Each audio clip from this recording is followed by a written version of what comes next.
What's up, guys? Back at it again. I'm here, and yeah, we're here. It's a lot to show you. I got this like last week, but it's a Joker jacket. It took a while. I ordered that shit around probably like around let's say like I ordered it around. I need to talk faster. I ordered it around February at the end.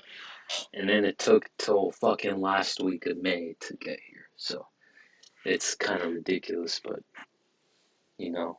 Well, actually, no, it was the last 2 weeks. So yeah, I was tripping about that, but still, it's a long ass time. But sometimes that happens with independent places because that's what this was. I found the page on Instagram, and then I just thought it was really dope. It cost $60, and I was like, okay, I'm gonna get it, and that's it. And that's just how it goes. And yeah, I just thought it looked cool. It looked like sort of noir in the way I like it. It's Joker, obviously, and I think, in my opinion, the more I think about it, I'm just gonna have a brief discussion about Joker, and then I'm just gonna get into, you know, a bit of, again, it's sort of an initial update. I already updated you guys on my life yesterday, but just a little bit more further on that, and really just the philosophy, and also the reason I titled this is stream as patience because that is what it is. But I'll get into that in a bit. But let me just discuss this Joker shit. Um, I honestly believe that. Wait, let me just check something real quick.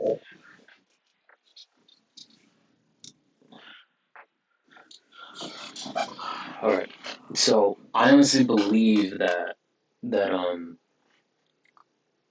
in my opinion, in my personal opinion, I think Joaquin Phoenix Joker is my favorite Joker. Do I think he's objectively the best in terms of comic book accuracy, in terms of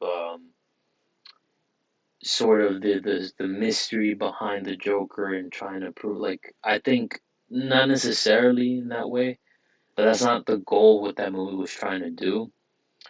But it's just personally my favorite Joker. You know, but of course, objectively, I would I have to completely admit, and I love Heath Ledger. Like, Heath Ledger's Joker is iconic.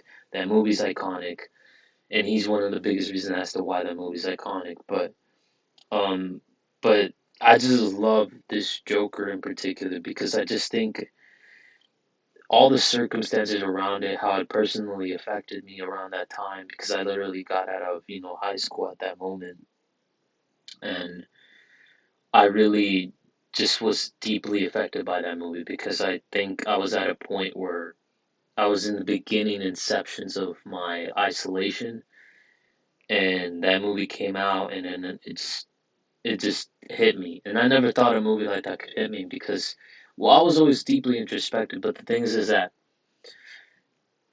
you, and I don't mean this like just to be on my dick all the time, but I'm a good looking person.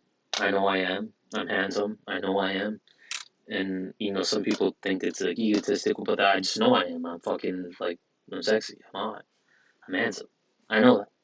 But I think, it was hard for me to kind of grapple with the idea that that I was going to go through this, and I felt like early in my life that there was this sort of impending aspect of it, like where right after high school, where I was with this, I was with that, I was with many people, that I was going to go through a period of isolation. Even though I didn't predict it in that particular way, I felt like this was going to be inevitable before I get to the highlights and the success and everything, that it's gonna be inevitably coming for me via, a lot of it coming from, majority coming from this being the vehicle that's gonna take me there, and then beyond that, having the mission in particular. But basically, this my point is that this film in particular really just affected me, and I never thought I would relate to it in that level because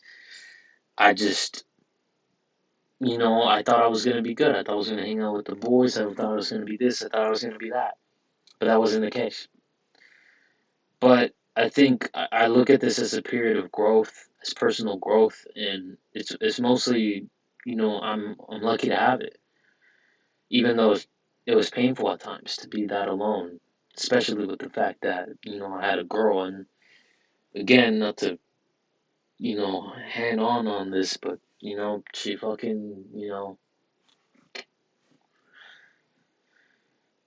and and um sorry,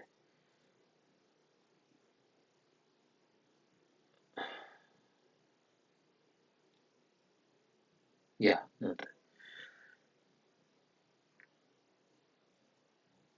overall, I never thought that I would be able to really deeply relate to this character, and I did. And I know it's corny because it's like like we live in a society. It's like it's corny, like edgy, like edge lord, shit. But and I like to think that I'm way more complex than that. So it's like I know that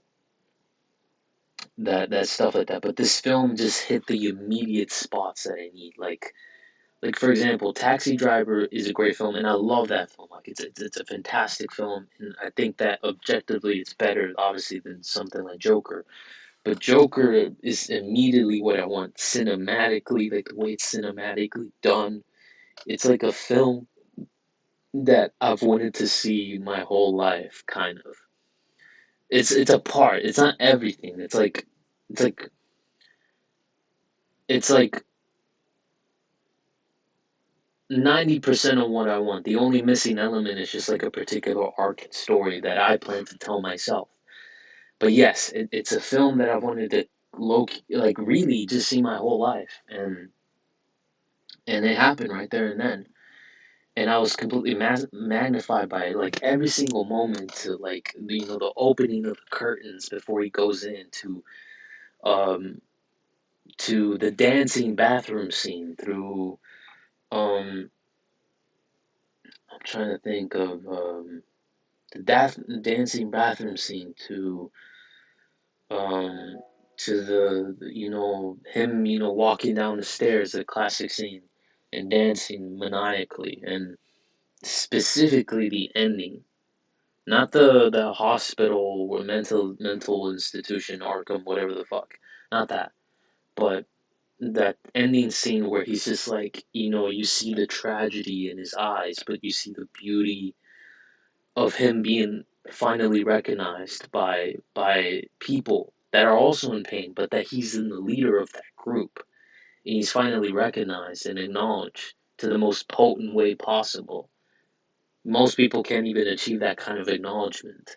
And then he's there, and he's just open. He has the blood of his mouth and everything, and then he makes a smile out of it and opens his hands in a glorious manner.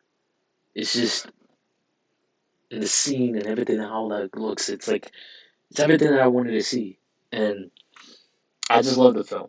And I think, I mean, that goes without saying. Like we all know this. Like that film, rightfully so, made $1 billion, and you know, I think it had a really strong effect in society. And so, yeah, it's I just briefly wanted to talk about the film. That's how you get to know me. You only get to know me by just talking about everything that I'm interested in. But yeah, I think that's the case. But overall, let me just check. Yeah, overall, um, yeah, I mean, that's one of the reasons that I have the film and everything. But and funny enough, like this year I've been watching a lot of interesting films because I've been getting back in my bag since I now I'm on mission. I know I'm doing what I'm supposed to be doing. I'm getting my job. I'm streaming. I'm working on my mission that I can tell you guys about. Um, I'm doing a lot of things, and I'm focused, and I know that I'm gonna get to where I need to get to. But overall, I would say that I've been watching films, and I've been sort of inspired to watch particular films, even films that correlate to my mission. And you know what? I'll just give you a hint. It's pretty a strong hint what my mission is, but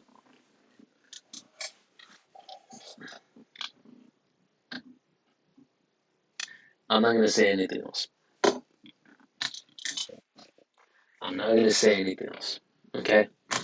Catch the hint in the past. I won't mention it ever again. Okay? But with that being said, with my mission, I came from a filmmaking world, and and that filmmaking spirit is still within me and will still travel along through my vlogs, through even this, through even um um through just even specifically making movies in the future directly. Like all of that will travel fast. It's just that I have a particular mission that coincides with that, but not directly.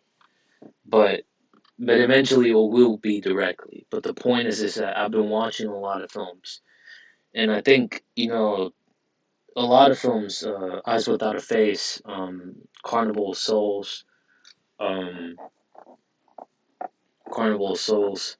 I recently watched Eyes Wide. No, not recently. I watched it like last year, but I love that film, Eyes Wide Shut.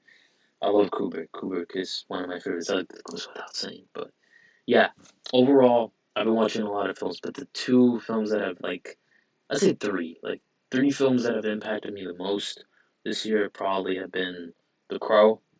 I haven't watched. I haven't watched it before, and I love it. I love it.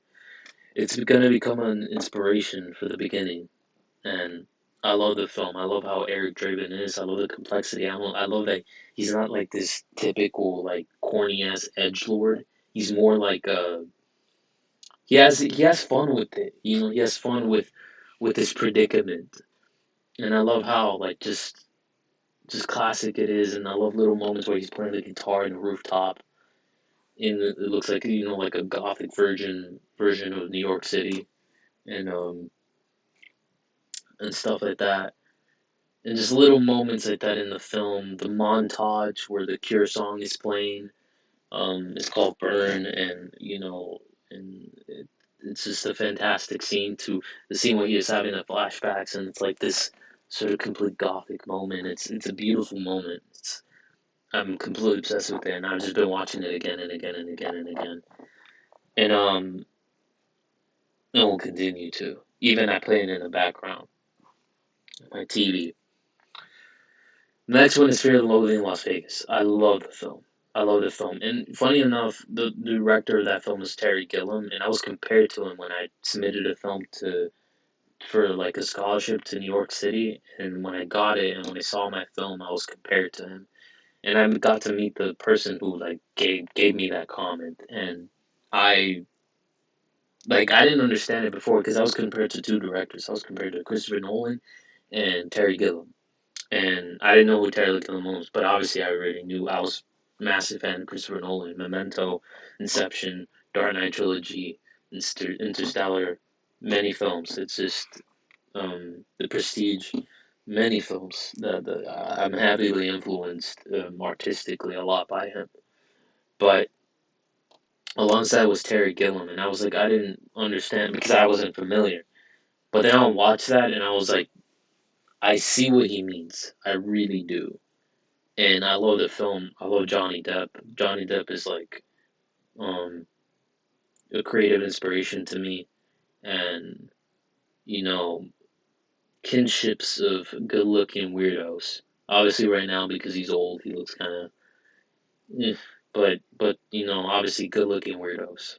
That's what we are, which is a fortunate position to be in because it's like, come on, through weirdness you tap into something beautiful, and if alongside that you get to be good-looking, it's it's the best thing ever.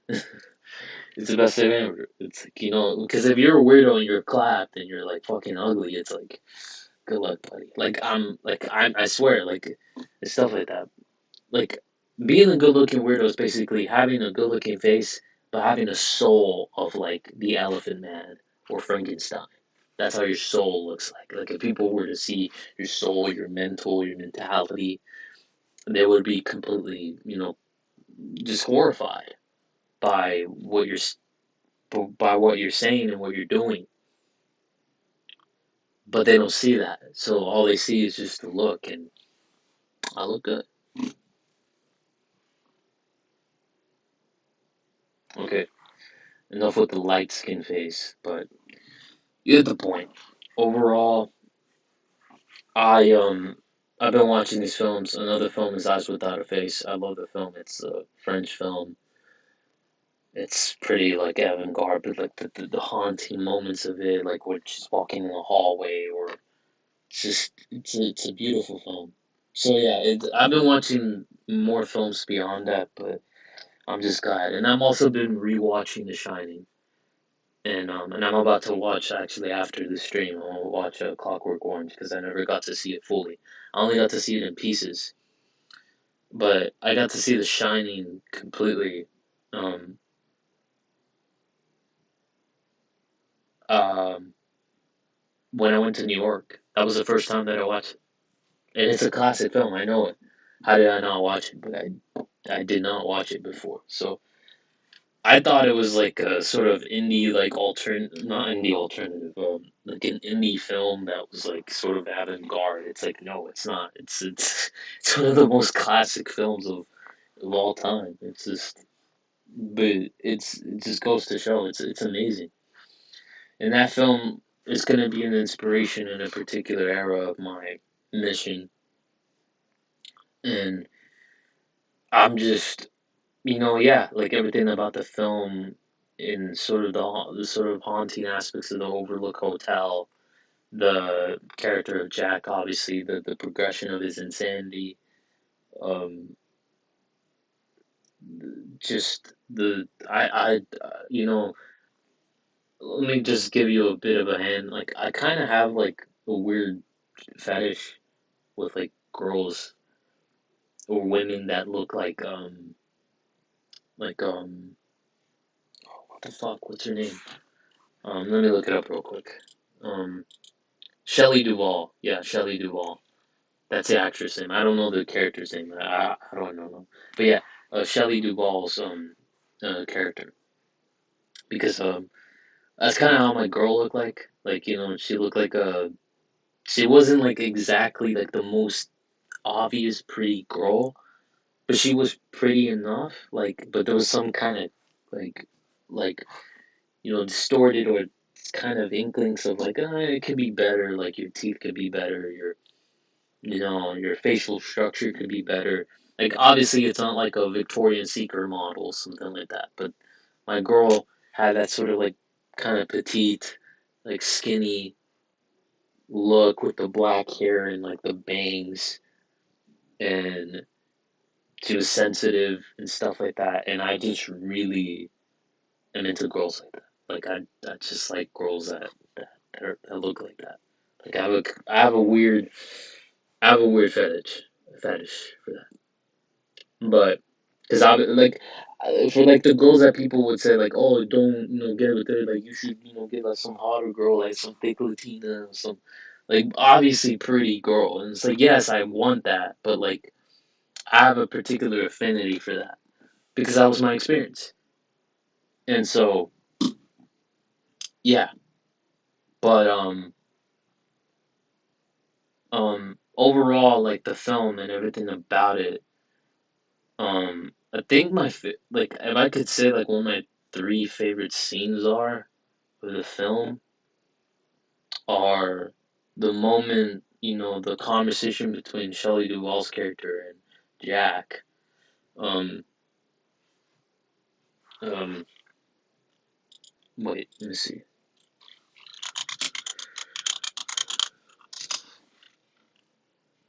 Let me see real quick. I'm almost there. I don't know why it's taking a while. Yeah, Jack Torrance and then Wendy Torrance.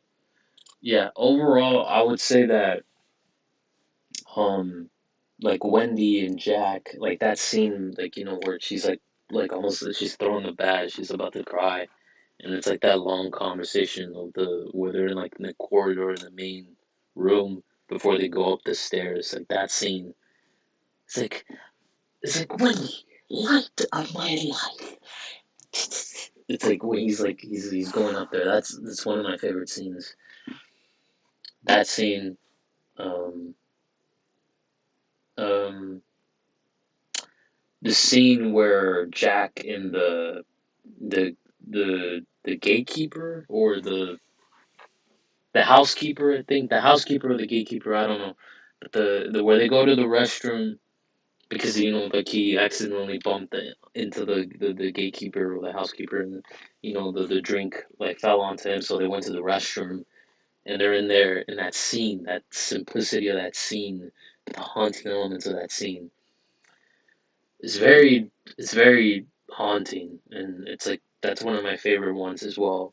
And then this third part is really just the ending portion of it, like the haunting element of the him screaming and just being like that. That's really I love that, and I love how it look and everything. So that portion of it, and it's not really a scene, but it's just literally the final moment of the film. But it's obviously ambiguous, which I love. I love films that leave you there. That's like my favorite moment. That's what I look forward to. Just that final, before the it either fades to black or cuts to black. But basically, yeah, like I think the portion, that ending portion where it just it zooms in, not zooms in, but it comes um into the photo, and it's him there in the party, and it's I think it leaves a lot of questions, interesting questions to have about it, of where he comes from, where was he at particularly, was that really him, um a lot of questions like that, and also where why is there that party, why is it that this particular hotel is like, if you pay attention to the beginning portion of it, there's that element where they're being introduced to the whole hotel, and the guy that's explaining it is explaining that a lot of the rich people go there, and a lot of celebrities in particular, people like they've been into this place. And so I think Kubrick has that strong element throughout his work, is that he hints that throughout, and the most obvious version of that was Eyes Wide Shut, but that's really what it is. So just goes to show. But that's not something that I'm getting into now. But we'll talk about it later on. But yeah. Um yeah, okay. Well, but yeah, that's pretty much it. That's all. We're not done yet. I'm gonna watch a couple videos, but that's it in terms of like what I wanted to discuss. But let me get my glasses again, so because I wanna, um, yeah. So I'm gonna,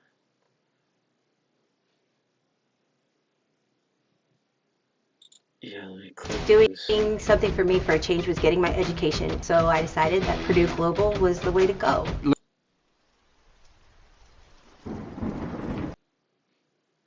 Boom, boom, boom.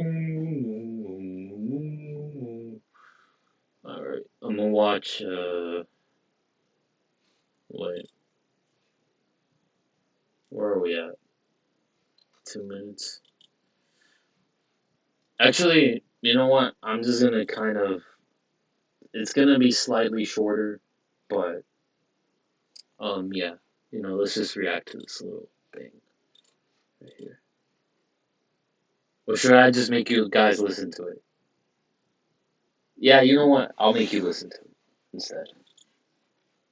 Because I thought I was gonna pull a corner, but it's just an AI voice of Batman, and it says Batman talks to you. about overcoming your pornography addiction. So let's listen to this. I understand that quite a few of you out there are dealing with a pornography addiction. If you are struggling, I want you to know that you have my support and that I'm here to help you through this. Okay, I get what he's saying, but it's like, how are you gonna help me get through this, bro? I'm making it pause, like it wasn't necessary, but Recognizing that you have an addiction is the first step towards recovery. It yeah. takes courage to admit it, and I commend you for that. By the way, I admit it.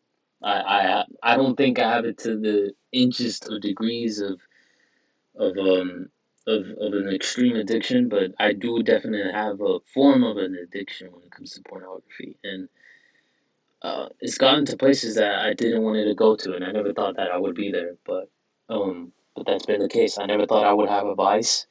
I never understood people that had vices, but I clearly have one, and that's pornography. Didn't think I would have one, but now I know I do. And yeah, but it's something that I'm getting over, and it's been a difficult thing, and a lot of it has sprung because of the isolation. But I think it's something that I must combat, and I know I'm gonna get over it. But yeah, definitely, I mean it. Remember that just because you have an addiction, it doesn't make you a bad person. We're human, and humans are prone to making mistakes. What's important is that you keep trying to stay clean even when you mess up. Every day is a new opportunity to start fresh. Real love and healthy relationships are built on mutual respect, trust, and communication. They are not built on objectification or exploitation. Do not settle for a cheap and empty imitation of love. You deserve real love, and it's Yeah, out there waiting for you. But you have to be willing to put in the work to overcome your addiction and to build the life you truly want. You don't have to be perfect at it, though. Keep your focus on progress. I believe in you, and I know you can do it. I urge you to seek help if you need it. There is no shame in asking for help, and you don't need to overcome this alone. There are many resources available to help you overcome your addiction, such as support groups, therapy, and online communities. I'll make sure to link some of those in the video description so you can look at them later. Also, I want to remind you that just as with any addiction, it's important to work on building healthy relationships and habits. Watching porn can be a way to avoid dealing with uncomfortable emotions or situations. So it's important to find other ways to cope with stress and negative emotions. But there is hope. You are strong enough to overcome this, and I believe in you. There are countless others who have been in your situation, and they've made it through. You can do it too. You are not defined by your addiction. You are a person with hopes, dreams, and the potential for greatness.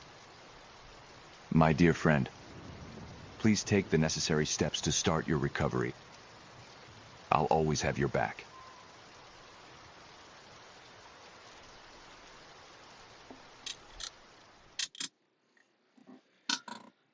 thanks, Batman. Thanks very much.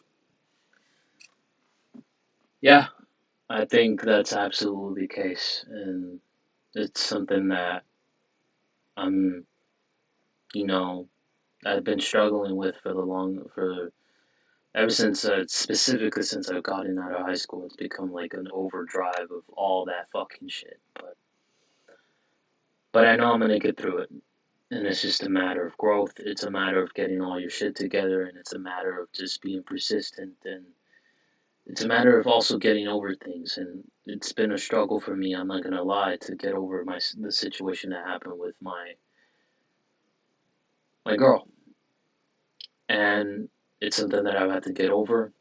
And even sometimes I look at different girls, and I look at, like almost like I'm trying to resurrect her or something, like I'm trying to find her again through someone else.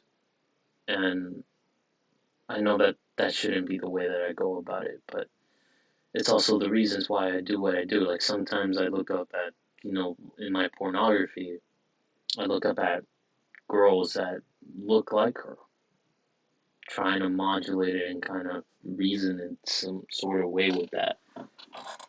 Because every time, before when I was attempting to try to talk to girls, it's just like I was trying to seek her out specifically in other women. And obviously that's not how you should go about it, but it's been it's been a struggle. And it's gotten to even places that I never thought it could go to. Complete distortions. So, but I know I'm gonna get through it. It's just a matter of persistence, work, and just being patient in time. And that's it. But yeah, absolutely. You're right, Batman. You're right. Okay. Well, with that being said, guys, that'll be it. There's nothing more that I need to, talk about for now. So let's keep it going, and I'll talk to you guys later. Potentially tomorrow, like somewhere in the middle of the day, we'll watch a video. I mean, obviously we heard this, but we'll watch a video, and yeah, that's it. But thanks for you guys listening. Well, there isn't no one listening, but I'm just making it seem like there is, and eventually there will be. So yeah, but yeah, I'll talk to you guys tomorrow, and peace.